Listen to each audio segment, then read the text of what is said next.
Hello everyone, in this video I'll be ranking all of the subclasses in Baldur's Gate 3 on a tier list for patch 8. There are now 58 subclasses in the game. I've done builds on all of these, tried them out, so I'll be breaking these down, which of these are the strongest and the weakest, with S being the absolute strongest. The first thing we'll be starting off with is the Arcane Archer Fighter. Now, Larian actually made the Arcane Archer a lot better than it is in D&D. One of the biggest things with this is the Arcane Shot, and especially the Banishing Arrow. Now, Banish is a spell that you get much later on in the game at level 7, and yeah, it's really useful, especially getting it as soon as level 3. You can use your Abjuration magic to magically banish the target to the Feywild. This banishes them for 2 turns, which is really nice, especially if you're in a fight and you need to remove something that's going to be just a pain to deal with. This would be the best arrow of all of them, honestly. The others that stand out are the Seeking Arrow here, which is like a magic missile for your bow, and it also can apply Fairy Fire, which is nice, so it's a guaranteed hit there. In addition, we also have the Bursting Arrow, which does a huge area of effect explosion, doing an additional 2d6 of force damage. So these would be the best 3. Also, getting the Shadow Arrow to blind the target is quite nice, because it blinds them for 2 turns and does additional psychic damage. Piercing Arrow is okay early game, but an Arrow of Many Targets is going to outperform this 9 times out of 10. Because the Piercing Arrow does shoot in a large area, which is nice, but I would say the best feature is obviously going with the ability to do the Banishing Arrow, because that's just going to take out a target. It does give you a cantrip here. Guidance is really the best one to choose from, and this is what you get. As you continue to level up, you're going to get upwards of 10 Arcane Arrows, which is nice. It is good to have these, because in regular D&D, you only get 2, so it's not as strong. But I would have to say, overall, it really shines early on in the game, being able to get your Banishing Arrows early. And later on, it does kind of dip off in terms of effectiveness because these arrows don't scale. And it's honestly probably better to go with the Battle Master, because they can apply a bunch of extra effects. It adds a 1d8 and does many different effects. Or, again, just using Arrow of Many Targets, Arrow of Ice, etc. So, overall, I'd have to say the Arcane Archer, it's a solid subclass. It's strong early on. Does taper off a little bit later on into the game, so somewhere around the B to A tier. I'm just going to set it right here in the B tier, even though it does seem like it should be possibly A tier. And next up is the Battle Master, which makes this look a lot worse comparatively. It's the Battle Master maneuver. So they first start off as a 1d8 of damage, and this scales up to a 1d10. The scaling is nice, but the big thing here is the different choices. So one of the most powerful things that you can do in Baldur's Gate 3 is weaponize your reaction. So riposte, whenever a creature misses you with an attack, you can attack back at them, and it'll also deal an additional 1d8 of damage. This is the strongest riposte. There's a few, like the Cold Snap Dagger gives you one, Orin's Dagger gives you a counterattack. There's even armor in the game that can give you a unarmed attack against the attacker that misses. But this is super powerful because this gives you the ability to, again, weaponize your reaction. Things like sweeping attacks suck because this will actually only use your 1d8 damage to deal damage to the target, so that's not good at all. So there's some noob trap options there. Menacing attack is quite possibly the best because it can frighten a target so they can't move and get disadvantage on ability checks and attack rolls, which is massive. I think that menacing attack is super useful. There is, however, a helmet that can give you free menacing attacks, and it's honestly probably best on a barbarian. Another one that's really good is if you go with the Disarming Strike, because this can disarm a target and also deal that additional 1d8 of damage. So yeah, this Battle Master gives us a lot of really useful benefits. At level 7 and 10, you get to choose 2 more maneuvers, and at level 10, it also increases the Superiority die to a 1d10, as you can see there. The Battle Master is quite possibly the best subclass for the fighter, as it's, yeah, I'd have to say it's an S tier choice. Just if you want to go into the game and have a class that's going to perform well and you don't know what you want to use, Battle Master is likely going to be one of your better options for just sticking to a hardcore melee character. The Champion and the Eldritch Knight, though, have their own benefits each, which the Champion we'll get into here now, which gives you an increased critical hit chance that can stack. That's great. And once you reach level 7, it increases your jump distance by 3 meters, and it also gives you proficiency bonus added to strength, dexterity, and constitution checks that you're not proficient in. And then at level 10, you can choose an extra fighting style. So that's one of the big benefits of playing as a fighter is you get the fighting styles. You can add 1+1 to armor class, +2 to your attack rolls with ranged weapon attacks. However, that's not as good as obviously some of these other subclasses. The Champion's good if you go with like a crit fishing build, but that's really the best thing for it with that increased critical hit chance, the extra fighting style. It does lack some of the benefits of the other fighter subclasses, and for that, I'd have to say the Champion fighter, outside of crit fishing builds with a multi-class, it's not as good as a Battle Master or an Eldritch Knight. Eldritch Knight absolutely got a massive buff in patch 8. The reason being, Booming Blade is now a cantrip. Booming Blade also counts as an extra attack, so this also gets crazier because if you start your turn with Booming Blade, that triggers your War Magic, so you can do Booming Blade, attack, attack, and then the War Magic bonus action attack. 4 attacks thanks to Booming Blade, which adds an additional 2d8 thunder damage, and if the target moves, an additional 3d8 damage. So it's an additional 5d8 potential damage on an attack, and it gives you a bonus action attack.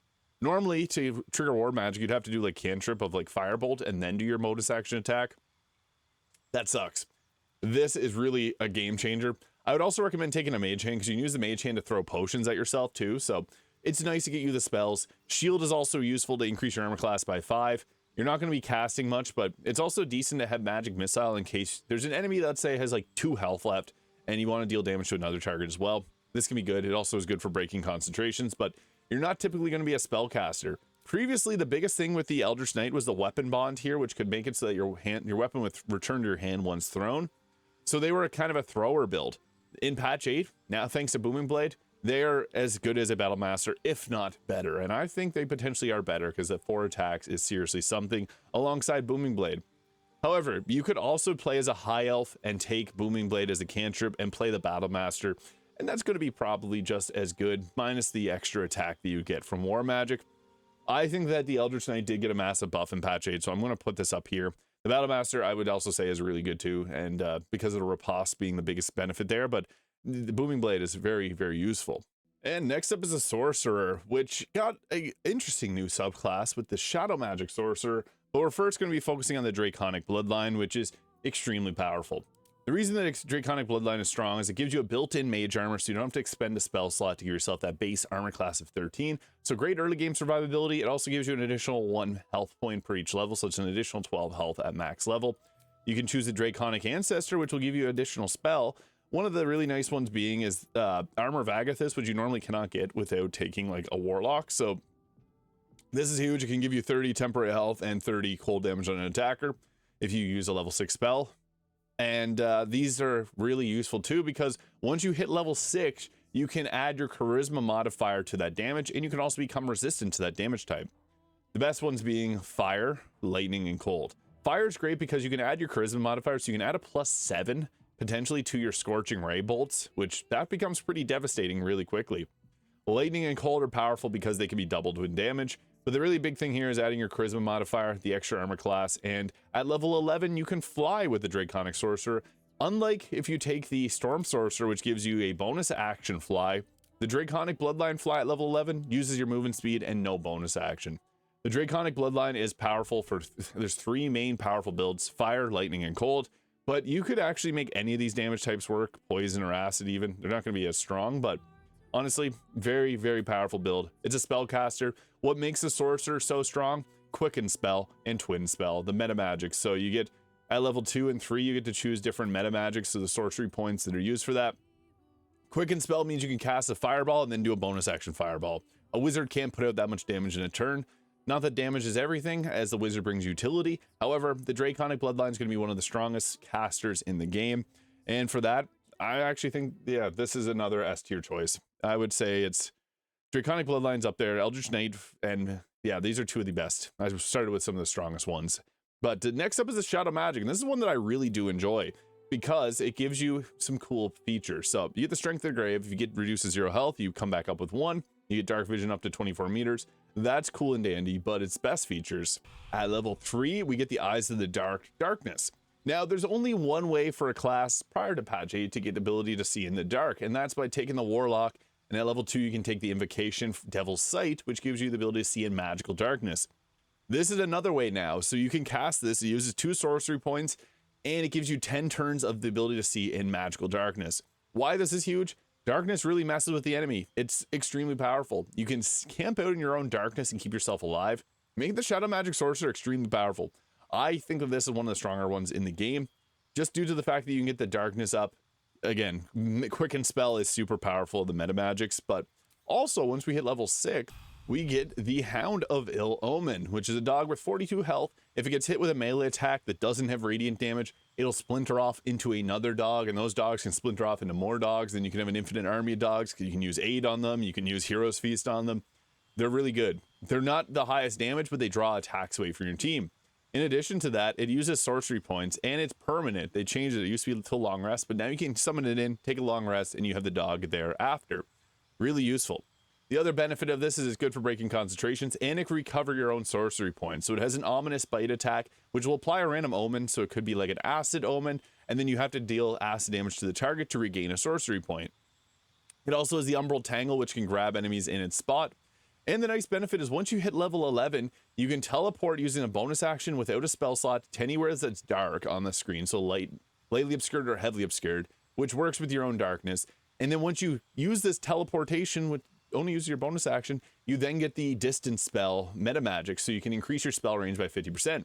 So this is great for retreating and then being able to blast away at an increased range. The Shadow Magic Sorcerer as a whole is honestly very good. I'd have to put this, I personally think it might be S tier, but I'm going to put it in the A tier because I know there's some people that are vocal against using darkness, but darkness is just really good. In a video game setting, this is a little bit different than D&D. Shadow Magic is very powerful. I personally really do like it, but I know there's a lot of people that think it's terrible, so it's a tough one. I think it's really great, and it could go even up into the S tier, but I just need to balance this list a bit. And next up is the Storm Sorcery. And again, it gets that extra bonus action ability to fly, which is somewhat nice. The Storm Sorcerer has a pretty powerful level spike at level 6, however, because this gives you your subclass feature Heart of the Storm. When you cast a level 1 spell or higher that deals lightning or thunder damage, you create a small local storm. All enemies within 6 meters take 3 lightning or 3 thunder damage. You also get resistance to lightning and thunder damage. However, Create Water will remove that resistance, so just a heads up on that. But we also get a lot of really good spells at level 6. So you get Call Lightning, that's an okay spell. It does require concentration. Sleet Storm, which upsets concentrations, that's really good. Gust of Wind can push enemies off the ledges to take them out, which is okay too if you can find an instance where it's useful. Same thing as Thunderwave, but Create Water. So you can use Create Water in your first turn, and then on your second turn you can use like Lightning Bolt, and it's going to have double damage because Create Water will apply a vulnerability to cold and lightning damage. It's very powerful. And then once we hit level 11, when you get hit with a melee attack, you can use a reaction to deal lightning damage to the attacker. This is a really good subclass as well. Lightning, again, is one of the best damage types in the game. Thunder's okay, but lightning is the big one here. And with that, I'd have to say Storm Sorcery is also an A tier. These two could actually go S tier. It's tough to keep this balance, but I think the Draconic Bloodline ends up being stronger overall. And these two are also really, really good. And next is the Wild Magic. I personally really enjoy it. It's not one I would recommend in Honor mode due to how unpredictable it can be because of the Wild Magic. It's really fun though. You get the Tides of Chaos here, you get advantage on your next ability check, but it can increase chance of wild magic happening after, with the Wild Magic making anything from turning your teams into cats and dogs to dropping a fireball on their heads. It's unpredictable and a lot of fun. If this was a fun tier list, it's S tier. However, this is combat effectiveness, and there's no point if you're playing Honor mode to pick Wild. There's some point to taking Wild Magic, but like you could get lucky and get the sorcery point benefit of the Wild Magic. So every spell that you cast, whatever spell level it is, you get that many sorcery points back. So you could regenerate effectively 12 sorcery points in a turn, or even I guess 18 if you have haste. So that can be really good. However, it's luck based. At level 6, you get the Bend Luck. Give a target a 1d4 bonus or penalty to ability checks, and this uses a reaction. And then also you can use the Control Chaos, which can trigger the Wild Magic Surge on a nearby spellcaster. This one is very unpredictable. It does have some nice abilities, but it's just too unpredictable to say that it's a very powerful class. It's a sorcerer at the end of the day, so it's probably it's still probably a B tier, but yeah, it's just unpredictable. That's a big thing. I want to put it into this B tier here because, again, it's a sorcerer, so it's pretty strong. And next is the Berserker Rage with the Berserker Barbarian subclass.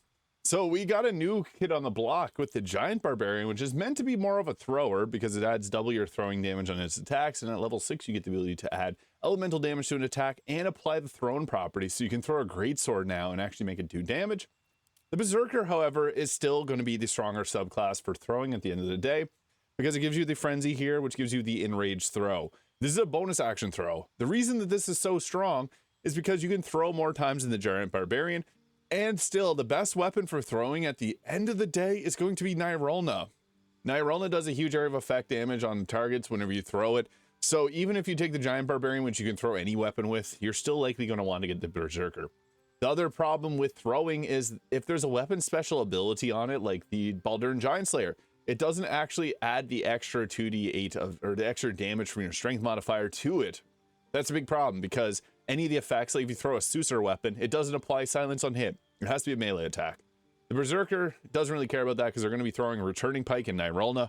Doesn't have to worry about the nitty gritty things. It's really just about throwing, and you can also do a Frenzied Strike if you want as a bonus action. The thing is with this, it's going to be very powerful because throwing, you can take the Tavern Brawler feat, which doubles your strength modifier, adds it to the damage and attack rolls. A thrower pretty much never misses. And the Berserker can throw more times than the Giant Barbarian. Throwing damage is brokenly overpowered in Baldur's Gate 3, as is unarmed damage too, but the Berserker, I would have to say, is another S tier pick. Yeah, it's just extremely effective to be able to throw your weapon and deal damage with it. So yeah, compared, the Giant Barbarian, however, is still pretty strong. The biggest benefits being turning large, which looks awesome, by the way. You get the Mighty Impel at level 10, so you can do a suplex. This one oozes with aura. It looks super cool to fight with the Giant Barbarian. It's just not as good as the Berserker at the job that it does. These are both throwing-based classes, and the Giant Barbarian just comes up a little bit short. It did have a nerf recently, and it reduced the damage that you'd get added with your elemental damage that you get at the Elemental Cleaver at level 6. So yeah, the Giant Barbarian is decently strong, but it does miss out on some of the benefits that the Berserker has. So I'd have to say the Giant Barbarian is, it's okay. I'd put it in the B tier. And still throwing builds at the end of the day are strong.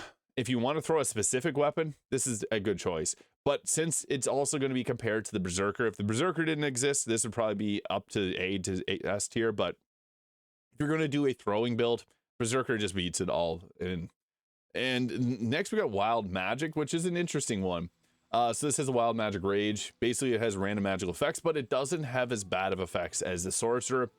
This one's still decent. So you get proficiency bonus to saving throws against spells. You can apply this for one turn with a bonus action, which is nice. The Wild Magic is cool because you can also restore spell slots for your casters. So the Wild Magic is more so beneficial than the Sorcerer version of this. At a level 10, you can use a reaction to apply another Wild Magic Surge, because whenever you go into your rage, that's when it gives the magic boon. And it's a cool class. It's fun. Again, it's S tier for fun, but when it comes to combat effectiveness, I feel like you're better off choosing the Berserker or the Wild Heart, honestly.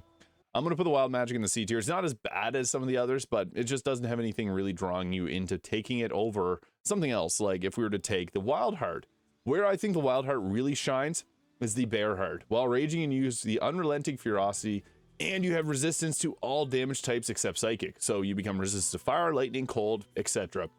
This is extremely tanky. Your Barbarian is wild because they take half physical damage, but with this, they take half magical damage too, as long as it's not Psychic. Psychic damage can really screw you over in this game, but typically it's just going to be inflicted from Mind Flare, so it's not too much to worry about.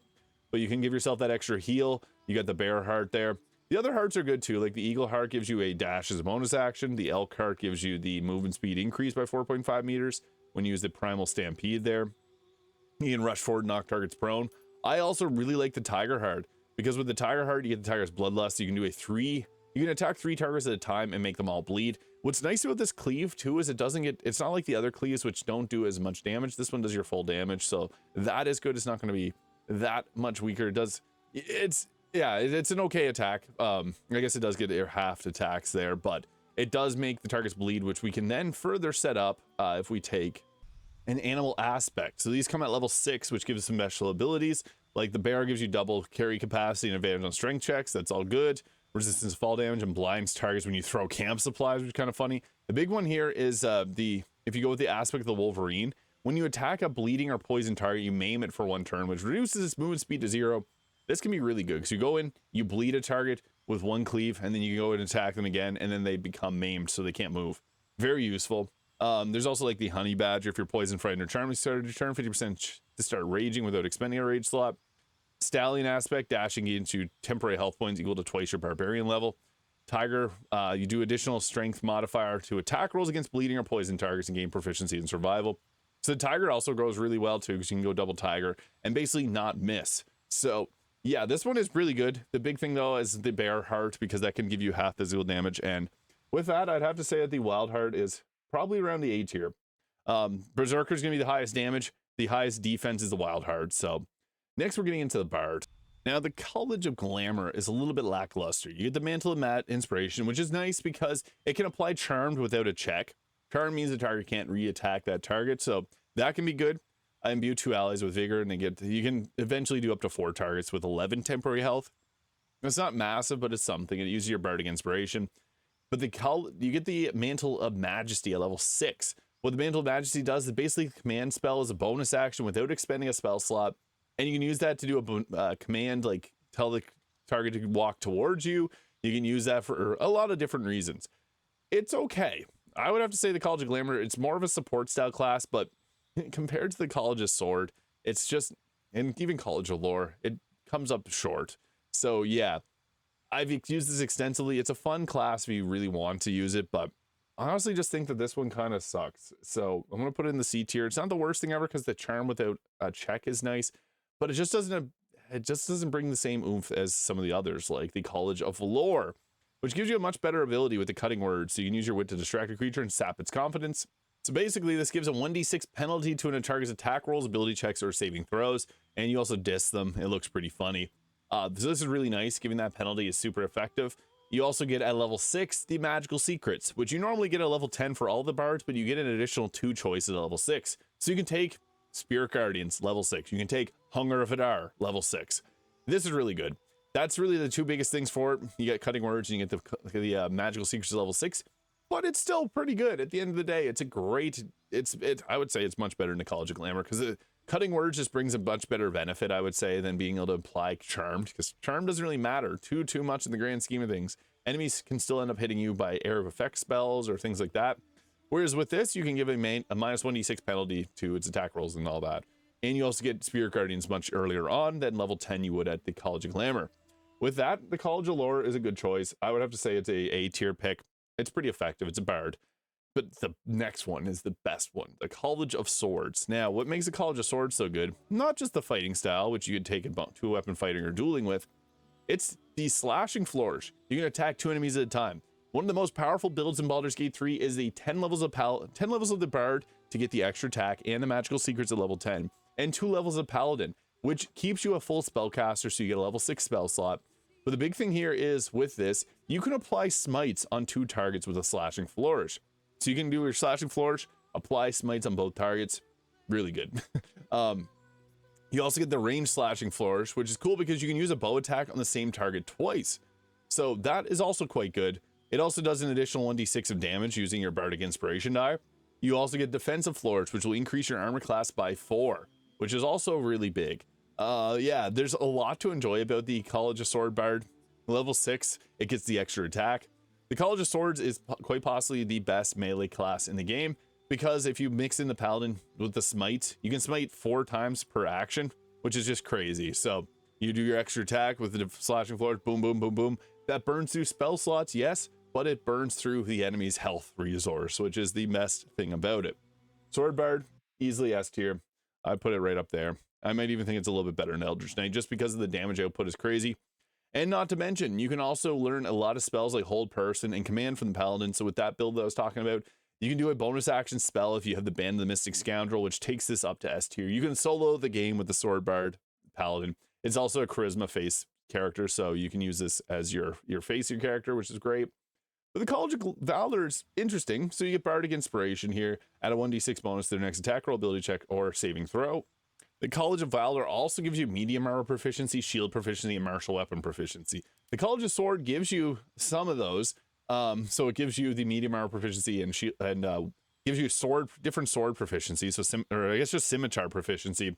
The College of Glamour gives you all martial weapons, and it gives you shields. So it's a bit more. However, it only gives you the combat inspiration here, which is nice, bonus action. But again, the College of Sword is just a lot better than College of Valor.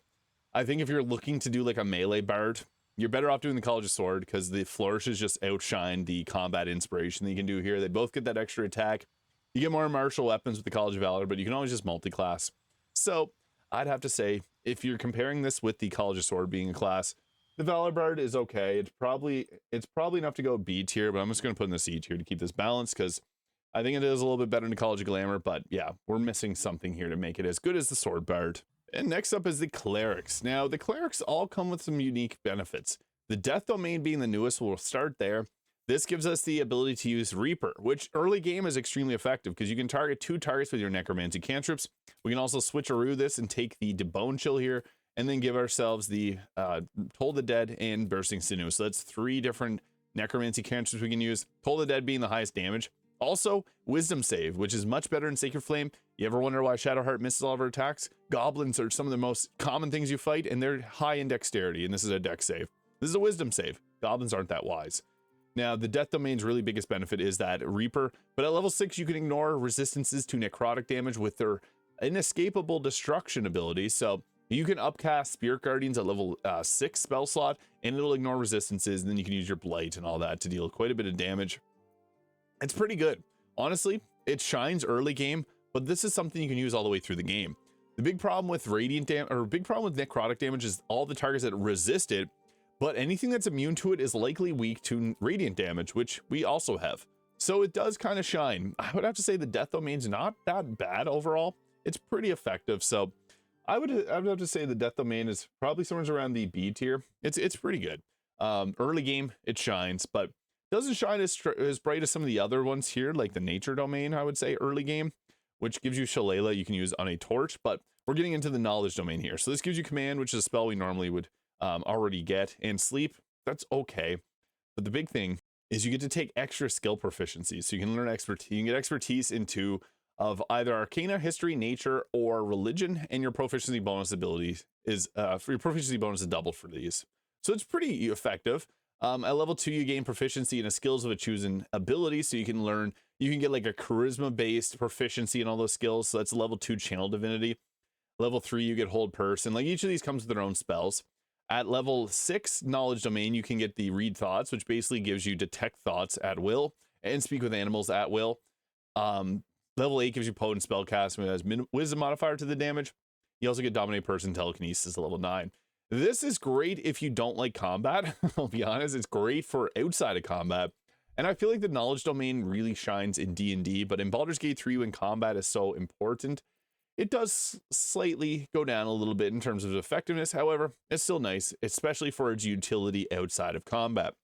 But we're going to be comparing this against others, which you could also get the Bard and it gets extra expertise. And honestly, expertise in like Religion and Arcana and History is not massive. You're not going to miss out much on the game without having those. So Knowledge Domain, it's okay. I might put it just in the C tier because there is better. The Cleric as a whole is amazing, but we're going to be comparing these amongst the subclasses with next the Life Domain.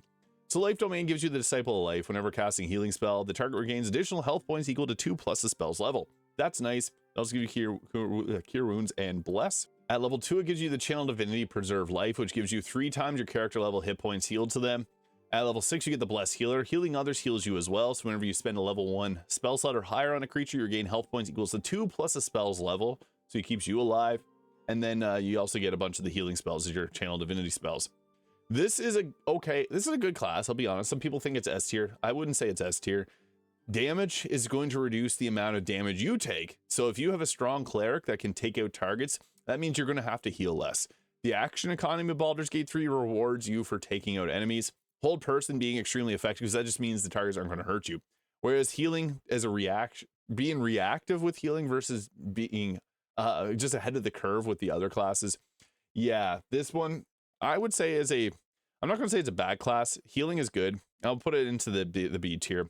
I just feel like the others are much more beneficial, and the others can also heal too. Life Domain's not bad, but I think the Light Domain is much better. This gives us the Warding Flare, so we can use our reaction to apply disadvantage to an attacker that's attacking us. Once we hit level 6, we get the improved Warding Flare, so we can use this to reduce the damage that our entire team will be taking, or anyone on our team can be taking. So you can use this to apply disadvantage on the attack. Where this really shines is it's great with Radiating Orb builds.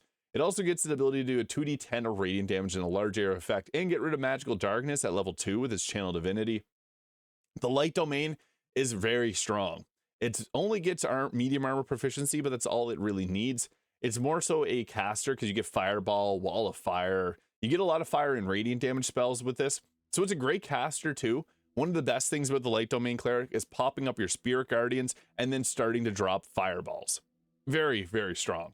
It also is one of the few subclasses that gets Destructive Wave at level 9, which is extremely powerful. It does a huge area of effect, does radiant damage. but you're going to want to apply Radiating Orb gear with this, so like the Luminous Armor, the Radiant Gloves, Luminous Gloves, because you can apply Radiating Orbs, give a -10 to the enemy's attack rolls. Paired with your Warding Flare, the enemies are going to have a very hard time hitting you. So yeah, if you want to be a very defensive and player-focused class, like the Light Domain, Light is better, I would say. Light Domain, easy S tier. You get Fireball, you get Scorching Ray, you get Wall of Fire, you get Destructive Wave. That's so many great Divinity or Channel Divinity spells. It's just really effective overall. Nature Domain, I mentioned this one because of Shillelagh. This is great early game. What Shillelagh shines with is you can, or Shillelagh, however you pronounce it. This makes your club magical. Torches count as clubs, so you can make it magical using Wisdom for its attack rolls, and it'll do 4 to 11 bludgeoning damage. And if you do it on a torch, it gets an additional 1d4 of fire damage. Great early game. It kind of falls off, like unlike the Light Domain and the Tempest Domain, it misses out on a lot of abilities. The Nature Domain can be fun. Good cantrip selection from the Druid list, but if you really want to be a Druid, just play a Druid. Druids are really good. Nature Domain, I would have to say, is one that's going to go somewhere around the... It's good early game, but it falls off a little bit. I'm going to put it into the C tier, somewhere around there. Maybe top of the C tier. Yeah, it's a decent class, but you're better off picking others later on in the game. Even the Death Domain, I feel like Nature Domain and Death Domain both have really good starts, depending if you want to spell cast or do melee attacks. Actually, I think the Death Domain might be a little bit better, actually. Next up is the Tempest, though, with very powerful abilities. It's lightning focus. This is one of the highest damage classes in the game. You get Thunderwave and Fog Cloud, that's cool and dandy. You get the Wrath of the Storm, which is a reaction that does 2 to 16 lightning or thunder damage on an attacker, and half damage if it doesn't succeed. The big thing here is the Channel Divinity at level 2. So, Destructive Wrath, when you roll lightning or thunder damage, you can use your Channel Divinity to deal maximum damage instead. I can't stress how good this is, because you can go 11 levels of the Tempest Domain and take a single level dip in the Warlock, or into the Wizard. The Wizard can then learn Chain Lightning. If you have Create Water set up, that Chain Lightning, which is 80 damage, goes to 160, and then you actually add a bit of extra damage to it, so it can do 168 damage consistently, because you can roll it to do maximum damage. And you can also push a target at level 6 when you deal lightning or thunder damage and push them up to 3 meters. So that further takes it even further with extra damage, pushback. Yeah, there's a lot to like about the Tempest Domain Cleric, being able to guarantee maximum damage, or if you're using the Marka Heshker staff, which gives you Chain Lightning for free, that's really good. Tempest Domain, an easy S tier. I would actually put it, yeah, I'd say Tempest is better than Life, or the Light Domain. It's just great for blasting with maximum damage. Next is the Tempest, or the Trickery Domain. So the Trickery Domain gives you the Blessing of the Trickster, grant another advantage on stealth checks. That's cool, but not that great. Disguise Self and Charm Person as your divinity domain spells. Okay, but not great. Level 2, you get the Invoke Duplicity here, which can distract your enemies with an illusion. And within 3 meters, attack rolls have advantage for you and your allies. That's cool and all. You also get Mirror Image, Pass Without Trace, and you can wrap yourself in invisibility with at level 6, which is okay as well. You get a Poison Strike at level 8, which adds poison damage to your attacks. The Trickery Domain is just not as good as it is in D&D. So yeah, it's great outside of combat almost. It's just not as good inside combat with weak domain spells. Doesn't really get that great of a Channel Divinity. If you want to be a damage dealer, if you want to be a support class, it's almost better to go Light or Tempest. So yeah, the Trickery, unfortunately for Shadowheart, it's her main class. I think Light Domain works much better for her. And yeah, Trickery Domain, I'm actually going to put this, I just don't think it's that great. We're going to put it in the D tier. Again, a Cleric at the end of the day is still good, but if you want to be a good support class, it's better to go Light Domain 9 times out of 10. But the final one we have is the War Domain. War Domain is cool because it's a great dip. Previously, this was the best single level dip in the game because of its War Priest charges, which gives you 3 bonus action attacks per long rest.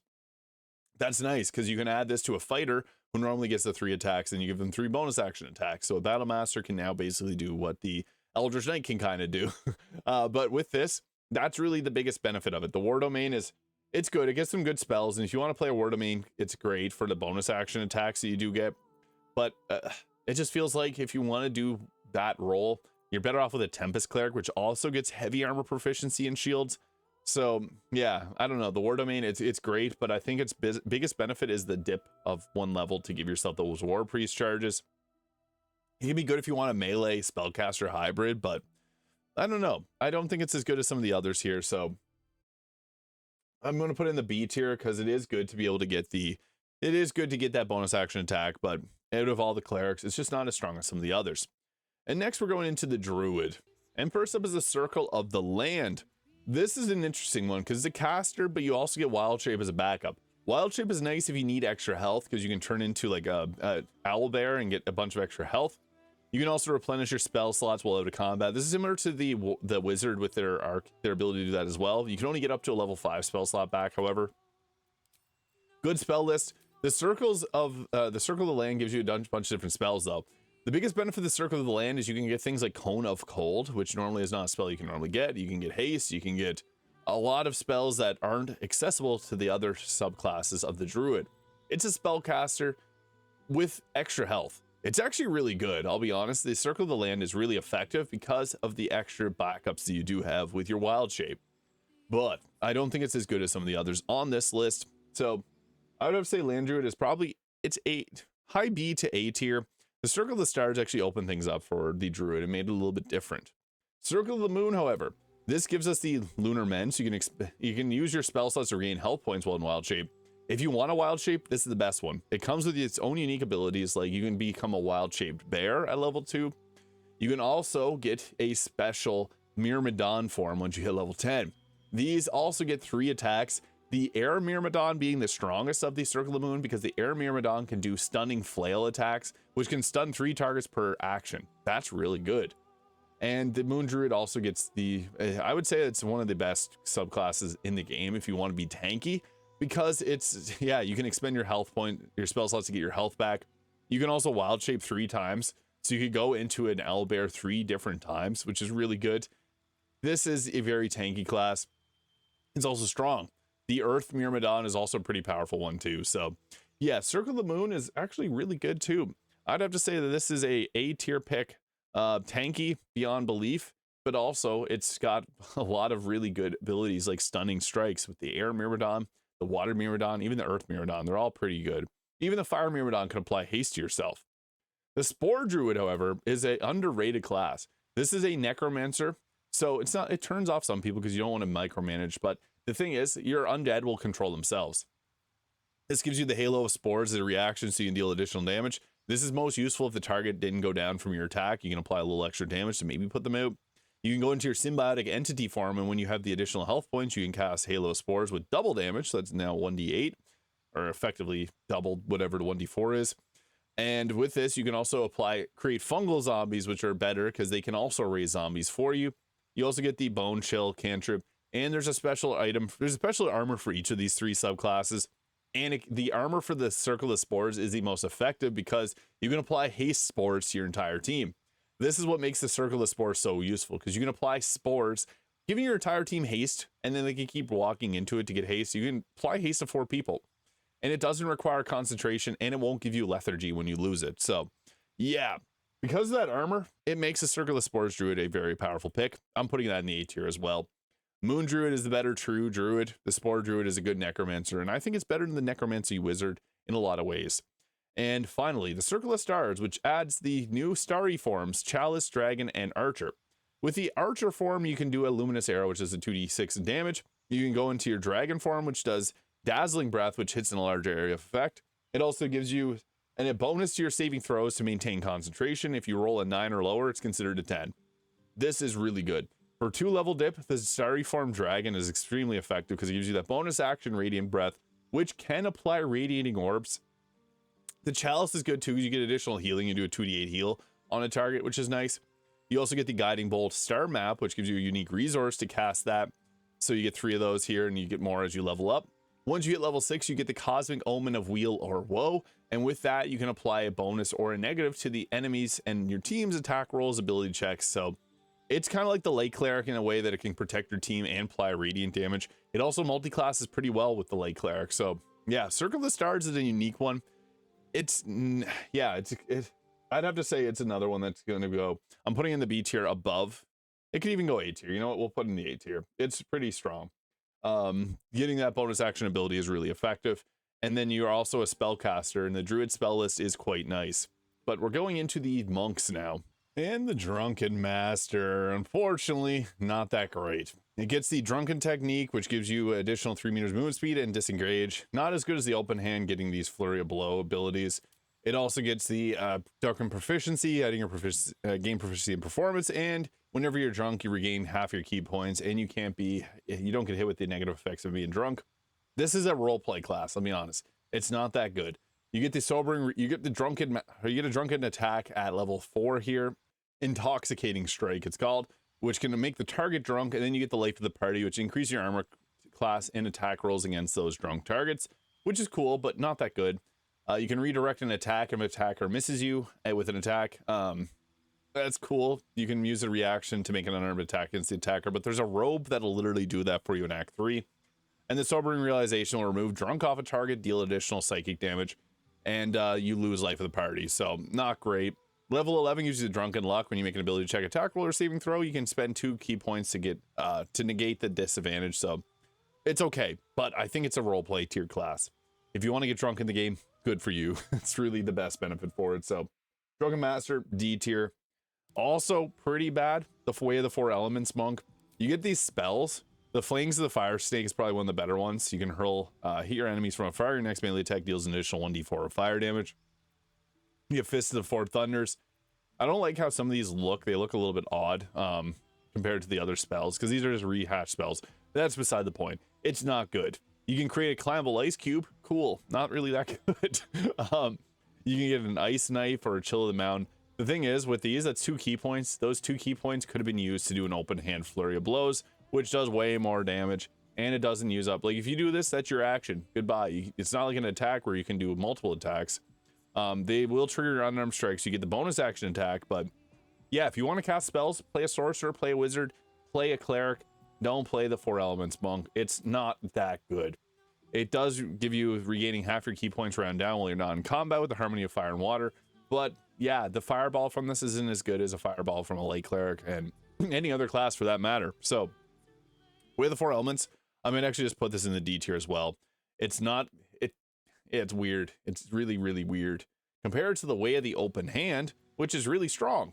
The way you get the Flurry of Blows here, which does you can do either prone on a target, stagger the target, or give them a pushback of 5 meters. The Way of the Open Hand also gets the ability to add additional damage using the manifestation of body, mind, or soul, adding necrotic, psychic, or radiant damage to your attacks. What's huge about the Open Hand monk, though, is the benefits that you get from punching. So at level 6, you get the Wholeness of Body, which regains half your key points and gives you an extra bonus action. So that means an extra Flurry of Blows, which can do over 100 damage. Also, at level 9, you get the Key Resonation punches, so these can resonate key within a target, and you can explode it. And one of them actually doesn't use an action or a bonus action. So if you blast the key out of the target, it doesn't use your action or bonus action, so extra damage. And then at level 11, you can do a Long Rest. We'll give you Sanctuary until you attack, so that's kind of cool too. But the biggest thing with this is 9 levels of the Open Hand Monk, 3 levels of the Rogue Thief for the extra bonus action, so you can continually do Flurry of Blows. It's extremely strong. It gets its best abilities at level 6 and 9, so it can multi-class really well. Super powerful. Way the Open Hand Monk is one of the best in the game, because as I said, bonus action with 3, over 100 damage, and you can get 3 of them. That is crazy. It's one of the strongest in the game. 9 levels of the Open Hand Monk, 3 levels of the Rogue Thief. And also, the Way of the Shadow is pretty strong as well. Now, it gives you the Pass Without Trace plus 10 to stealth checks. It gives you darkness that you can't see in. It also gives you the Hide and the Dark Vision, and also Silence and Minor Illusion, which is nice. It can also give you ability to teleport to darkness, which is kind of cool. But I actually think that the best way, if you want to do this, I did a multi-class recently where I added in the Hexblade Warlock, which gives Devil's Sight and Darkness, so you can actually use the Open Hand Monk and see in darkness. And the extra attack from outside of Honor Mode, it gives you the Hexblade's extra attack stacked with the Way of the Open Hand Monk, so you can do 3 attacks. The Way of the Shadow is great, but you can actually multi-class and make something a little bit better out of it. The Way of the Shadow, though, does get a special ability at level 10 or 11 to give you an additional 3d8 of psychic damage with the Shadow Strike. So yeah, it can turn invisible at level 5. It gets the bonus action teleport at level 6, and at level 11 it gets the Shadow Strike doing an additional 3d8 of psychic damage, which is strong. But I still think the Open Hand Monk is better. So the Way of the Shadow is not bad, though. It can actually be pretty strong, but yeah, compared to the Open Hand, it's hard to compare and put it anywhere higher. It's an A tier to B tier, somewhere around there, I would say. Yeah, maybe we'll put it into the A tier. I do like adding in the Hexblade Warlock with the Open Hand to give yourself the Dark Vision and actually use shadows to your advantage. But I digress. Next is the Paladins. Paladins at the end of the day are strong, but there's a couple that stand above the others. So this also includes the Oathbreaker Paladin, but the Oath of the Ancients gives you the healing radiance. You can heal yourself and allies for 5 hit points and regain another 5 hit points the next turn as a bonus action in your Channel Divinity or your Channel Oath charge. You also get the Nature's Wrath at level 3, which you can use your Channel Oath to be able to bind targets. You can turn targets, which turns Fae and Fiends as well. This is good. It gets Misty Step at level 5 and Moonbeam as well. It gets the Aura of Warding at level 7, which makes you and your allies take only half damage from spells, which is nice. And then you also get the Plankrow spell level 9. This is a hard oath to maintain. It's a support class, though. It's meant to be more so of a healer and protector. It's good. The Oath of the Ancients, I would have to say, is it's better than the Oath of Devotion. So we'll put this into the B tier. So we'll throw that right around here. Oath of the Crown, however, the newest subclass in patch 8, is interesting because you have the Righteous Clarity, which is really good, adds your proficiency bonus to the target's attack roll. So you can apply this to your Battle Master, or you can apply this to anyone that's got Great Weapon Master, and you get a +4 to their attack rolls, which offsets that -5. Really nice. In addition to this, it also gets the ability to draw aggro from enemy attackers. So once you hit level 3, you get the Champion's Challenge, which will give disadvantage on any target that does. If it doesn't attack you, it's getting disadvantage on attack. So it attacks Gale, it has disadvantage. You also get the Turn to Tide, which you can heal yourself and your teammates in an area of 9 meters, which is actually really large. That's huge because you can apply this and it's going to hit a lot of targets. In addition, you also get Spiritual Weapon at level 5, which is a nice bonus action ability from the Cleric list. At level 7, you get the Divine Allegiance, which you can use your reaction to take damage for one of your teammates, which is also really nice. And it'll do radiant damage to yourself instead. And then at level 9, you get Spirit Guardians, which is one of the best spells in the game. This is actually really good and an underrated class. It also gives you Command as a level 3 spell, which is fine because the Paladin doesn't really have that many great spells outside of Divine Smite. Yeah, the Oath of the Crown is an easy A tier, I would say. It's, yeah, super effective. I may even put this high A tier to potential S tier. I think Vengeance is a little bit better, but getting Spirit Guardians is really crazy. And the Oath of Devotion is a little bit weaker. It gives you the Holy Rebuke here. You grant an ally a Vengeful Aura that deals 1 to 4 radiant to anyone that hits it with a melee attack for 2 turns.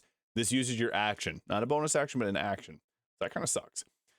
You also get the Sacred Weapon at level 3, which uses your action, turns your weapon into a Sacred Weapon, which has a higher hit chance. And this basically adds your Charisma modifier to attack rolls, which is nice, but it also uses your action. You also have Turn the Unholy, which can turn nearby undead and fiends, which is okay. You also get the Aura of Devotion at level 7, which means targets can't be charmed. I actually think this is the worst of the Paladins. You're better off pretty much using every other subclass. There's not much to talk about here. I'm going to put the Devotion in probably the D tier just because there's no point taking this over your... I feel like people will be upset if I put this low. I'm going to put it in the C tier. You just don't have much benefit taking the Devotion over any of the others, like the Vengeance or even Oathbreaker. Now, the Oathbreaker actually is quite strong because at level 1, you get Spiteful Suffering. Use your Channel Oath. You can make it the target take additional 1d4 of Charisma modifier, necrotic damage, and attack rolls against it will have advantage, which is nice. Getting that advantage on a target's good. You can control Undead at level 3, which is huge because you can actually control Answer, which is nuts. Use your power of your Oath to be able to overtake an Undead and control it, and it'll attack your enemies. You also get the Dreadful Aspect at level 3, which can frighten nearby targets. You get Darkness and Crown of Madness at level 5. You also get Hellish Rebuke and Inflict Wounds. But level 7 is the big thing for the Oath of the Oathbreaker, because you get Aura of Hate. You and nearby fiends and undead gain advantage to or additional damage to melee attacks equal to your Charisma modifier. This is basically the Arcane synergy, so you can actually apply this twice, and it counts whenever you have a condition. So you can actually do your Aura of Hate, and then on top of that, it's going to trigger the Diadem of Arcane synergy, which will give you additional Charisma modifier. So it's an additional 14 damage on your attacks. The unfortunate part about Aura of Hate is it has a hard time doing melee attacks on undead fiends because your undead don't really use melee weapon attacks. So Aura of Hate is more so for you and less about your nearby fiends and undead. It also gives you Animate Dead at level 9. Oathbreaker's good. I would have to say that this is probably one that we're going to put around the B tier. I think H's might be, it really depends. Aura of Hate's pretty useful, but there's some misconceptions on how it does truly work. And finally, the Oath of Vengeance, which gives you the Inquisitor's Might, adding 2 radiant damage and can daze targets. When they're dazed, you have an easier time succeeding on your wisdom spells like Hold Person and Command. At level 3, the Oath of Vengeance also gets the Vow of Enmity, which gives advantage on attack rolls against an enemy The thing is, you can apply Vow of Enmity on yourself, and when you do that, you get advantage on attack rolls for 10 turns. That's crazy. It does require you to take level 3 of it, however, but that's good. It also, this is your charisma modifier is added to the radiant damage. So if you get up to 7, that's 7 radiant damage additionally as a bonus action. It's pretty good. Level 5 though, the big thing, you get Misty Step and Hold Person. So you typically don't get Misty Step as a paladin unless you take this. At level 7, you get the Relentless Avenger. When you hit an enemy with an opportunity attack, your movement speed increases by 4.5 meters on the next turn. You also get Haste at level 9 and Protection from Energy, which is pretty good. The big thing here, however, is the Vow of Enmity, which can give you basically advantage for 10 turns, which is absolutely nuts. So yeah, Oath of Vengeance, I would have to say is S tier. It's the best paladin subclass. I really like Crown Paladin too, though. So we'll put that up into the S tier there. And next we got the Beastmaster Ranger. Now there's 2 classes here that actually require you to go to level 11 to get the biggest benefits out of them, so they don't multi-class well. The Beastmaster gives you your Ranger's Companion, which lets you summon in a Bear, Boar, Dire Raven, Wolf, or Wolf Spider companion. The Raven being able to blind targets is really nice, and it can call in 2 extra additional crows to help out. And the Bear, which can use its Honeyed Paw to make the target drop their weapon. And the Bear can also goading, roar, and grab enemies' attention. And the Bear can also summon in an extra bear, because they heard you liked bears, so you can get a bear with your bear. Now, the other thing about the Beastmaster is you got to take it to level 11 to get the extra attack on your companion, which is it's a commitment, because that means you're likely not going to multi-class. The summon bear can, or summon enemy, the summon companion can also use dash, disengage, or help as a bonus action. It gets the proficiency bonus added to its armor class and gets additional health points. And they also get these weird metal helmets that I don't like that much. The Beastmaster is pretty good, but I feel like if you want to have a pet dog or something, go Shadow Magic Sorcerer now that patch 8's out. It's an okay class. I think it's a decent one. I'm just going to throw it into the B tier. It's not the best, but it's not the worst either. The Gloomstalker, however, is really good because it's front-loaded all to heck. With this, you get the Dread Ambusher, which adds in a +3 to your initiative. You get an increased movement speed by 3 meters in the first turn of combat, and you get an extra attack that does an additional 1d8 of damage. So you can do your normal attack, and then you get that extra attack that doesn't use a bonus action. It's just free attack. You also get Dark Vision up to 24 meters, the Dread Ambusher Hide, Umbral Shroud, and Disguise Self. At level 5, you get Misty Step. The Gloomstalker is an incredible class. Its best multi-class is mixed with the Rogue Thief or the Rogue Assassin, and the Fighter for Action Surge. This is a bursty class. It's really strong. It's multi-class friendly, but even if you take it to level 12, it's not that bad either. At level 11, it gets the ability that if you miss an attack, you can make a free attack. You also get proficiency in Wisdom and Intelligence saving throws at level 7, which is actually really good because Wisdom saves are the worst ones. Like if you get Hold Person on you, that sucks really bad. So it's got a lot of defensive abilities. I would have to say the Gloomstalker is a high A tier. I might put it at the very top of the A tier. I wouldn't say it's S tier because it does have to multi-class to truly shine, but it's good nonetheless. And the Hunter falls into the same thing the Beastmaster Ranger does, where its best abilities are at level 11. So with the Hunter, you get to choose a Hunter's Prey, so you can deal Colossus Slayer. Once per turn, your weapon attacks deal additional 1d8 damage. If the target is below its maximum health points, the Giant Slayer on bigger or larger creatures, you can use your reaction to make a melee attack. You must be able to see the creature, must be 1.5 meters of you. So this is basically like riposte against giant attackers. And then the Oathbreaker gives you basically the melee attack here or range attack, which lets you attack 2 creatures that are first to each other or close to each other. So you can do the first attack, you get an extra ability to do another attack against them, which is nice. The Hunter's Prey is good. You also get a defensive tactic at level 7, so you can get opportunities against. You can get disadvantage on any opportunity attacks that are made towards you. Advantage on saving throws against being frightened, or whenever an enemy attacks you, they suffer a -4 penalty to additional attack rolls against you. So if a target attacks you once, they are much less likely to hit you. But level 11 gives you Whirlwind Attack and Volley, which is the best abilities of the Hunter, which makes it a large area of effect attack. Volley's really good, but it requires you to go to level 11. With that, I would have to say that this one is also B tier, kind of like the Beastmaster. It's good, but it's a huge investment that just doesn't shine as much as the Gloomstalker does. And the Swarmkeeper. The Swarmkeeper is cool. It gives a Prey Scent, dealing additional damage to targets that are marked with your Hunter's Mark. You get Mage Hand, which is an incredible cantrip. You can throw health potions, water bottles, you name it. Fairy Fire. And you also get the Legion of Bees, Cloud of Jellyfish, or Flurry of Moss, adding piercing, lightning, or shocking, or psychic damage to each. This can also push the target back, and also all of these can teleport you around 5 meters. This one won't shock the target, and the Flurry of Moths can blind the target, which isn't a true great blind, because once the target's turn starts, they lose the blind. So it's not actually as effective as it sounds. The Gathered Swarm is good. It's additional damage on your attacks or a teleport away. As you level up, you get the Writhing Tide, which lets you move around with the currents. It's overall not bad, but not as good as some of the other classes here. I think this one is also a B tier choice. It's yeah, extra damage on your attacks is nice, but doesn't shine as bright as the Gloomstalker does. And next we have Arcane Trickery, the worst subclass in the game. So with the Arcane Trickery, you get the Mage Hand Legerdemain. Unfortunately, not that good. Because in D&D, the Arcane Trickster might be the best rogue subclass. In D&D, it's different because it's tabletop. Much more roleplay aspects, where Baldur's Gate 3 is a video game with combat, and the Arcane Trickster, let's just face it, isn't as good as the other classes with this. So yeah, you get your Mage Hand. It's an invisible one, but so is the Githyanki, so just play as like Githyanki or bring Lae'zel, you get that. You get Booming Blade, which is cool, but you're not going to deal as much damage as like an Eldritch Knight, which gets 3 attacks and Booming Blade. You get this list of spells: Sleep, Tasha's Hideous Laughter. This is just hideous in general. You get the expended spell list, which is nice because you can get shield to protect yourself. But if you want to play an Arcane Trickster, you're probably better off playing the Eldritch Knight, which is much better. I'm not going to keep dragging the Arcane Trickster. I've done that enough in my old times here. But yeah, it's not good. It's going into the D tier. It's the worst subclass in Baldur's Gate 3, unfortunately. I wish it was better, but it shines in D&D tabletop. So if you love that, go play D&D with your friends. It's pretty good. There, not here.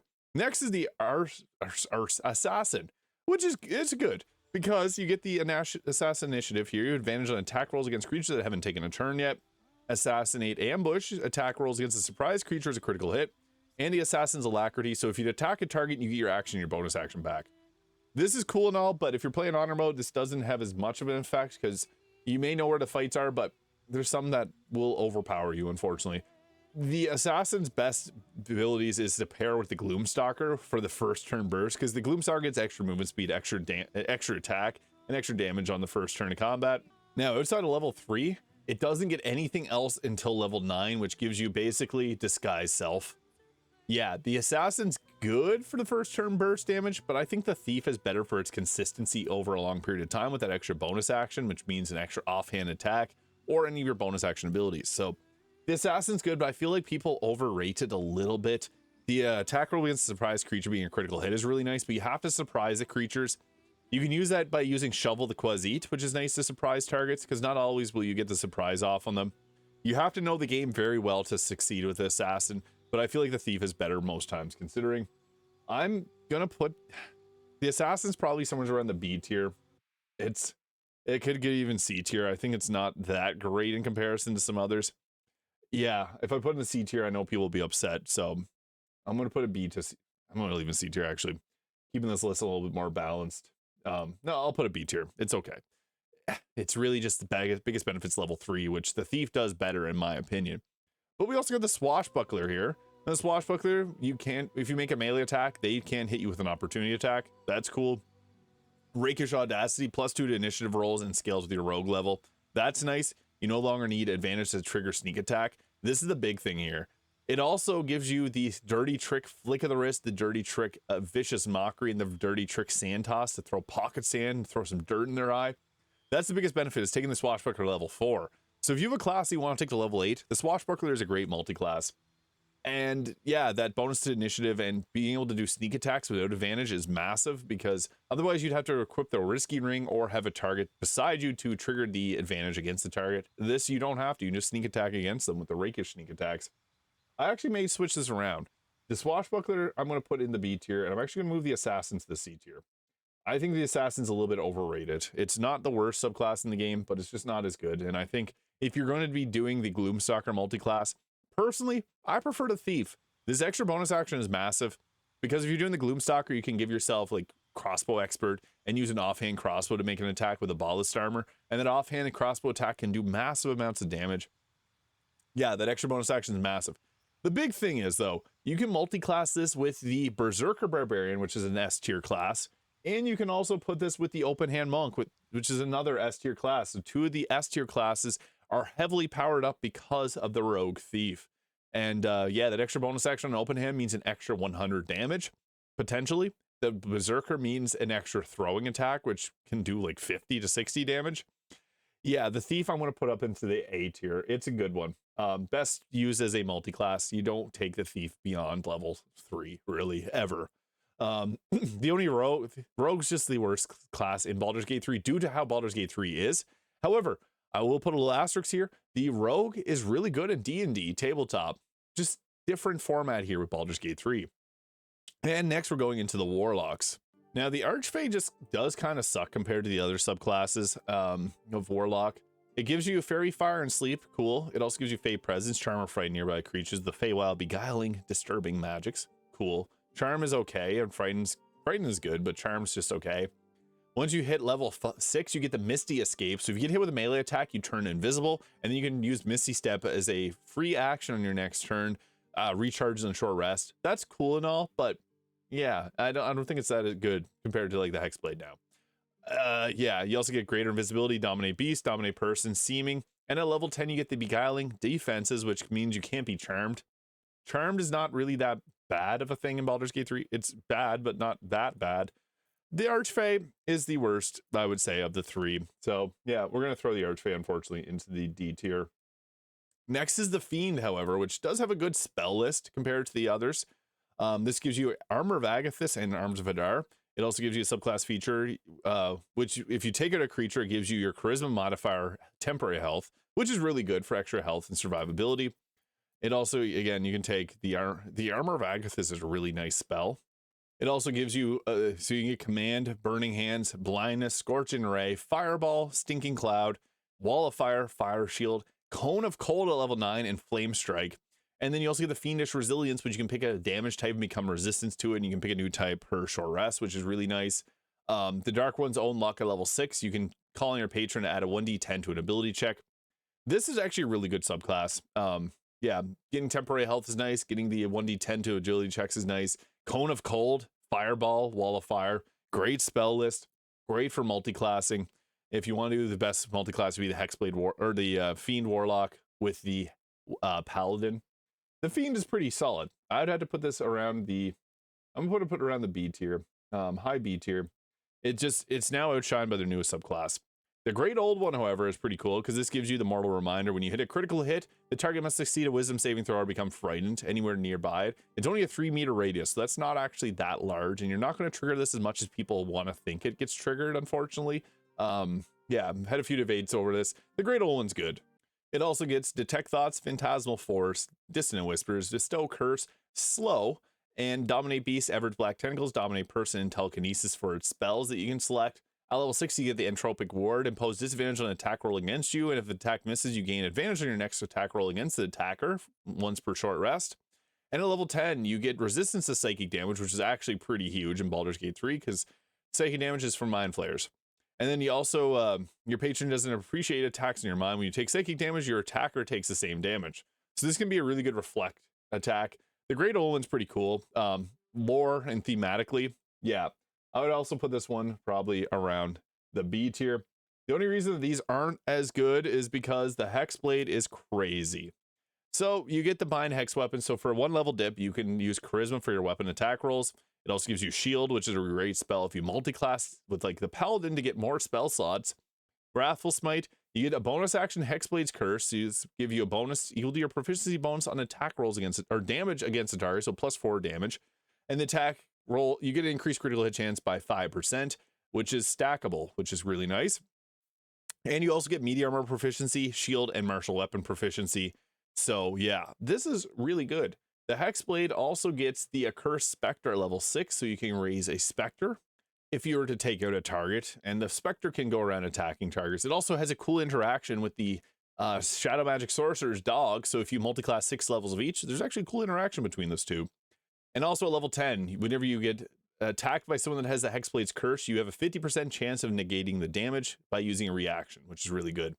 It also has access to Shield, Wrathful Smite, Blur, Branding Smite, Blink, Elemental Weapon, Phantasmal Killer, Staggering Smite, Dominate Beast, and Greater Invisibility, which is potentially a bug because those are the Archfey spells at level 7. And level 9 gives you Banishing Smite and Cone of Cold. Banishing Smite being a really nice spell that adds a 5d10 of force damage, and Cone of Cold, it's powerful spell too. So yeah, great spell list, great abilities, charisma scaling at level 1. This is the new level 1 dip that you want to take, and it gives you Booming Blade. So you can mix this with the Paladin. Do one action Booming Blade, your second action Divine Smite. That's a lot of damage. You can even do a Divine Smite on your Booming Blade. So yeah, Hexblade, it slaps. It's good. It's really, really good. I'm going to put the Hexblade into the S tier. It's powerful. Next, we're getting into all of the wizards here. There's quite a few different wizard subclasses, and one new one that stands above the rest in certain instances. And starting with the Abjuration Wizard, which is actually really crazy. This is one of the most broken builds in the game because you can do some pretty cool stuff with it. So the Arcane Ward, the residual magic from your spells forms ward around you that protects you from harm. So every time you cast an Abjuration spell, that's not including shield, the intensity of the ward increases by the spell's level up to a maximum of 2 times your wizard level. Each time you take damage, the ward blocks the amount of damage equal to its intensity and decreases its intensity by 1. And what's cool about this is you can actually stack this up, apply Armor of Agathis to yourself, and since you're not going to be taking damage, you're going to keep proccing that 30 damage on each target, and you can double it by creating water, so it's 60 damage on each target. This becomes really crazy. You also get the projected ward, so you can use your reaction to apply the ward to a teammate, and then level 10 you get improved Abjuration. Each time you take a short rest, the intensity of your ward increases by an amount equal to your wizard level. So yeah, you can actually stack this up pretty crazy. I won't go into the specifics of it because it's kind of a complicated build to talk about in this video that's over an hour long, but just know it's really, really strong. Abjuration Wizard is, if you don't like doing the, yeah, I'm going to put it into the, I'll put it in the S tiers because it is really effective, but it's not everybody's cup of tea. It's not mine personally, but it's out there for somebody. It's a strong one. Next, we got Bladesinging, which is my new favorite because with the Bladesinging, you get the Blade Song. So if you don't have a shield and you're wearing light armor, you get a +2, eventually +4. It's your proficiency bonus added to armor class. Movement speed increases by 3 meters. Advantage on acrobatics, and a +2, eventually +4 to constitution saving throws. So you're much more likely to hold your concentrations. You get proficiency in light armor and performance skill, and you get proficiency with dagger, sickle, short sword, rapier, scimitars, and long sword. It also gives you a free weapon. It's fine.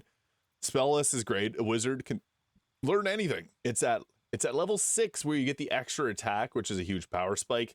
You get 4 blade songs at level 9, so you can do that 4 times per short or long rest. And then you get the Song of Defense at level 10, which you can expend a spell slot and reduce the damage by 5 times the spell's level. So if you expend a level 2 spell slot, it's -10 damage. Don't recommend doing the Song of Defense that much, but it can help out if you're about to get wiped. The big thing though is the Blade Song, so you can do melee attacks. The biggest part about the Bladesinging Wizard, and the reason I like it so much, is it multi-classes so well. Because with the Wizard, if you, let's say, took 6 levels of the Tempest Cleric, and then took 6 levels of Bladesinging Wizard, you get 2 attacks, and you can learn Chain Lightning, because it's 2 full casters combining together, so you still get level 6 spell slots, full spell progression, and the Wizard learns spells from scrolls. I personally think the Bladesinging Wizard is S tier. The list, we have Abjuration there. I want to put the Blade, I might even move the Abjuration down to A tier, just because it has to be played a specific way for it to be good. If you're picking up and playing, the Bladesinging Wizard is going to be likely your best because you get extra armor class, you get extra damage, you get 2 attacks, you can do it multi-class with whatever you want. As long as it's a full caster, you're going to be able to spell cast like crazy. My personal favorite build is 10 levels of the Bladesinging Wizard and 2 levels of the Paladin, because you get the 2 attacks, you get Divine Smite on those attacks, and you get full spell casting, so you can learn Chain Lightning and all that too. Very strong, very fun too. So yeah, it's a very powerful build, and it opens things up if you want a multi-class as well, which is always nice. Next is Conjuration Wizards. The Conjuration is a little different. So with the Conjuration Wizard, you get a free Create Water. It doesn't use a spell slot, still use your action. That's okay. Create Water is a great spell, but you can always just learn it as a cleric and cast it that way. You also get the Benign Transportation Teleport at level 6 to gain the ability to teleport yourself to an unoccupied space. Once used, this cannot be used until a long rest or casting a... You have to cast a Conjuration spell to be able to get that back. And at level 10, damage taken while you're concentrating on a Conjuration spell will not break your concentration. Conjuration Wizard, we'll be honest, kind of just sucks compared to the others. So yeah, if you love Conjuration, that's fine. But yeah, it's a probably... I might even just throw it into the D tier. It's just fair. The abilities aren't crazy. Divination, however, is a little bit better. So with the Divination Wizard, you get the ability to use your portent dice, which are really effective. So long rest, you gain 2 random portent dice for the day. You can use a reaction to change the die of an attack roll or saving throw rolled near you or with one of your portent die. So basically, you can save your teammates, or if you're going to miss your teammate's going to miss an attack. Nope. This is like basically being a DM. You can choose. I don't like that result. I'm going to change it. It's only per long rest, but eventually, once you hit level 6, you get the expert divination, so you gain an additional portent die. And when taking a short rest, you receive a set of prophecies, which if you fulfill them, you're going to be able to regain a missing portent die. So one of them might be like deal lightning damage to a target, or deal necrotic damage, or deal bludgeoning damage, deal piercing damage, cast a transmutation spell. It's kind of like the omen that you can apply with the Shadow Magic Sorcerer, but yeah, the divination's pretty good. You can reapply things, or you can protect your team. You can get your team to hit attackers. You can also see invisible creatures once per long rest. With the third eye, see invisibility or dark vision if you wanted to. Divination's pretty solid. I'd put it around the B tier. It's nice, but not as good as some of the others. So the enchantment here gives you the Hypnotic Gaze. Charm an incapacitated creature cannot attack you. It cannot act. That's okay, but it's an action for 2 turns. It's all right. Hold person is better, I'll be honest. And then level 6 is a reaction. Charm an enemy that attacks you. They must succeed a wisdom saving throw or attack a new target if possible. And that's okay, but you can also apply that by taking the Lithid ability. So, meh, that's okay. Level 10, split enchantment. You know your enchantment's inside out. You can target 2 creatures with enchantment spells. That's cool, but yeah, you can always upcast some enchantment spells like hold person and things like that, which is just a little bit better. So enchantment is one that just feels a bit weaker compared to some other ones. So this one is also going to go into the D tier. However, evocation's a little bit better because you get the sculpt spells. So whenever you do an evocation spell, allies will succeed their saving throws against these spells and take no damage. So if you drop a fireball, they're fine. You don't have to worry about them. That's good. I think this is great for a first-time player, and especially if you're going to use Gale. I prefer Bladesinging, but this is still strong. Level 6, potent cantrips. So you basically, when a creature succeeds a saving throw against one of its cantrips, it still takes half the damage, but no extra effects. So yeah, it's flat out increasing your cantrip damage to level 6, which is fine. And level 10, empowered evocation. Your grasp of evocation magic is increased. So you can add your intelligence modifier to evocation spells, fireball, lightning bolt. That's good as well. So actually a good subclass feature. The Evocation Wizard, I probably would say, is lower A tier, probably somewhere around the lower section of the A tier. I think the Abjuration is a little bit better, and Bladesinging is a little better too, but this isn't the worst by any means. And next is the Illusion, which gives you the improved Minor Illusions. You can use Minor Illusion as bonus action. Minor Illusion's really good in outside of combat. This is not that good. It also lets you cast the spell while silenced, which is okay, again, just fair. Once per short rest, you can do see invisibility without using a spell slot at level 6, which is okay. And at level 10, you get the Illusionary Self. As a reaction, you magically fashion a copy of yourself when attacked, causing the attack to miss. And you can only do this once per short rest. That is a bit of a saving grace, making this a little bit better than some of the other subclasses, but Illusion just feels a bit weaker too. Also, all of these give you the ability to learn the spells from scrolls at half as much gold. Not a huge deal because gold is plentiful. The Illusion Wizard, I'd put it probably in the C tier. It's a little bit better because it does get that ability to not get hit once per short rest at level 10. Next is Necromancy, which is a little bit better. Necromancy gives you Grim Harvest, so whenever you cast a spell slot, you get twice the spell level back if you take out a target with it, or 3 times if it's a Necromancy spell. The best part about this Grim Harvest is there's a staff in Act 3, the Staff of Cherished Necromancy, which gives you a free casting of a Necromancy spell after you take out a target. So if you do Circle of Death, that's 18 health back. And then it gives you a free Circle of Death, which gives you 18 health back. Necromancy is pretty solid, all things considered. It does multi-class well too. I think it's an alright subclass overall. It also gives you the ability to summon 2 undead per 1 casting of Create Undead, which gives you an extra additional undead. It's really nice for that. And then at level 10, you have steeped yourself, so you become resistant to necrotic damage, and your health point maximum cannot be reduced. They also get your undead that you create get additional health points equal to your wizard level, and get proficiency bonus added to their damage. So it's a nice little increase to their overall effectiveness. The Necromancer, I would have to say, is probably A tier somewheres. Top of the B tier to A tier, maybe. I really like it because of the Staff of Cherished Necromancy. Yeah, I will say A tier, somewhere around there. Maybe it could even potentially go into the B tier, depending on how you play, somewhere around there. And finally is the Transmutation Wizard, which is great outside of combat. If you have it at your camp, you can really buff this one up because it's great because it gives you the experimental alchemy here. So you can brew 2 alchemical solutions instead of 1 when combining extracts whenever you succeed a DC 15 medicine check. That's kind of nice, but it does miss out on some of the extra benefits. So level 6 allows you to create a transmuter stone, which gives you the stone you previously could take away and give it to someone else, but unfortunately now you can't.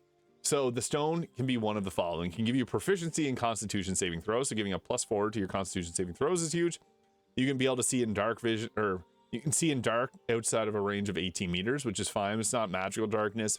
You can increase your movement speed by 3 meters with this stone. You can get resistance to any elemental damage type. So that's okay. That's nice. You also get the shape changer, using an action to transform into Blue Jay, to be able to use fly. If the Blue Jay's health reverts to 0, you come down, no spell slots are used. So the shape changer at level 10 is kind of cool. Turning into a Blue Jay is fun, but yeah, I feel like this is one that you want to use at camp to create alchemical solutions for your team. So with that, I'd have to say the Transmutation Wizard is going to go somewhere around the C tier as well. So a recap, because this is quite a few, 58 subclasses in Baldur's Gate 3. That's a lot. Sword Bard, I would say, is probably the best in the game. Yeah, 10 levels of Sword Bard, 2 levels of Paladin, Slashing Flourish, Divine Smites on 4 people per action. That's crazy. It also gets these spells from Magical Secrets, so you can get Cone of Cold, Banishing Smite, Spirit Guardians, Hunger of Hadar. I prefer having Spirit Guardians and Cone of Cold, or the Elementals. Also, Eldritch Knight now getting a huge buff. This makes us the best fighter in my opinion, but the Battle Master is also great too. Draconic Bloodline, being able to cast and get extra charisma modifier added to the damage is huge on Scorching Rays, Lightning Bolts, Chain Lightnings, you name it. Open Hand Monk, this is the highest single target damage in the game, especially when paired with the Rogue Thief. Berserker Barbarian, best thrower in the game. The Giant Barbarian is alright. Tempest, big lightning booms.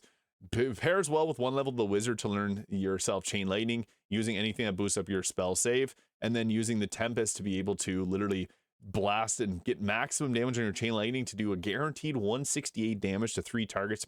That's crazy. Light Cleric, great for protecting the team. Great because it gets Spirit Guardians and Fireball. Hexblade, enough said.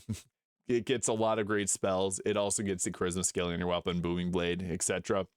Battle Master, it's nice. It's, again, very powerful for the riposte, but also the extra abilities that get a 1d8 and eventually 1d10 damage. So you can menace the target, frighten them, and then get extra damage on the attack. Vengeance Paladin, it's powerful. It's just straight up strong. And the Bladesinging Wizard, the best new multi-class in class. So the Hexblade and the Bladesinging are the only 2 from patch 8 on the top tier. They're really good though. But let me know your thoughts in the comments. If you disagree with anything, I'm always happy to hear other people's opinions. Let me know your favorite subclass in Baldur's Gate 3. Hit the subscribe button below if you haven't already. I hope you have an incredible day. And yeah, subscribe if you haven't. We'll catch y'all in the next video, and we'll see y'all later.